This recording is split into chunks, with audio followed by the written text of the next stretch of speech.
Et si vous me permettez, je vais vous appeler Claude parce que vous êtes un invité régulier à LCN. Merci d'être avec nous. Dans quelles circonstances on déploie des CF-18 comme on l'a vu hier? C'est un peu expliqué. Dans le fond, il y a plusieurs... c'est un protocole qui s'installe. Donc, premièrement, il y a deux raisons majeures qui peuvent avoir,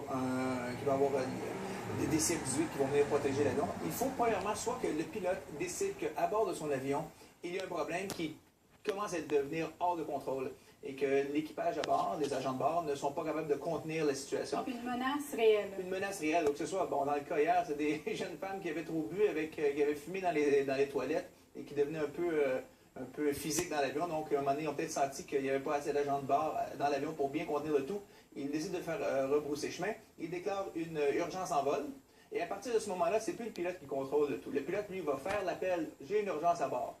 Et puis là, donc, ça va faire suivre le protocole, comme hier, c'est allé au NORAD. À partir de là, les autorités des États-Unis et du Canada ont évalué la situation. Les Américains n'ont pas envoyé d'avion. Et puis, l'avion était presque rendu à la frontière, de toute façon, quand c'est survenu. Alors, donc, le Canada a envoyé des CF-18 qui devaient être dans les environs, de toute façon, pour escorter l'avion, être sûr que tout va bien. Et puis, à partir de là, donc ça peut arriver. La deuxième chose qui pourrait arriver, c'est si les tours de contrôle n'ont pas de contrôle, n'ont pas de communication avec l'avion. Donc, ils se demandent, bon, on voit l'avion sur les radars, on ne sait pas ce qui se passe, qu'est-ce qui arrive avec ça en ce moment, on n'a pas de nouvelles de cet avion-là. Ils vont envoyer des CF-18 ou des avions aux États-Unis, peu importe le modèle, pour valider que l'avion est bien en contrôle, que ce n'est pas des otages à bord, que ce n'est pas tout ça, donc pour valider le tout. Et on voit d'ailleurs à l'écran avec ce tableau la séquence des événements.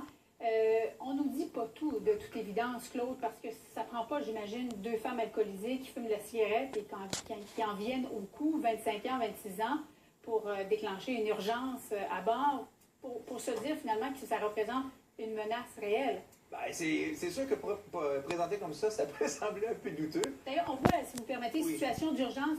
Alors, qu'est-ce que ça prend finalement pour peser sur le bouton rouge? C'est sûr que si quelqu'un mentionne, Julie, que je vais faire sauter l'avion ou quelque chose dans ce genre-là, je vais blesser des gens ici, j'ai une arme, peu importe, des choses comme ça, en passant, ne dites jamais ça sur un avion, s'il vous plaît.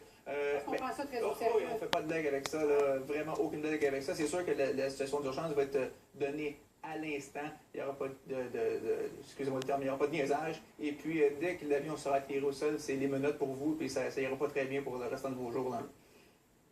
On le disait parce que l'avion était presque rendu à la frontière canadienne. C'est la raison pour laquelle ce sont des CF-18 de Bagotville qui ont été déployés et non pas américains, parce qu'au moment où l'avion a fait demi-tour, on était au-dessus de la Caroline du Sud. Ben, les Américains peuvent aussi avoir choisi de ne pas escorter l'avion malgré l'urgence en vol, dépendamment le moment exact que le pilote l'a donné. Donc, ils peuvent avoir évalué la situation et dire que pour la route que l'avion prendra, il n'y a pas beaucoup de gros villes. Pour l'instant, et aux États-Unis aussi, il faut comprendre qu'il y a tellement d'avions militaires un peu partout qu'ils ne sont jamais très très loin d'avoir des avions sur ce vol-là par ailleurs. Au Canada, on a beaucoup moins d'avions de chasse, donc peut-être qu'on n'a pas pris le temps d'envoyer les avions à la bonne place. En terminant en quelques secondes, pendant combien de temps les chasseurs escortent un appareil jusqu'à temps qu'il atterrisse?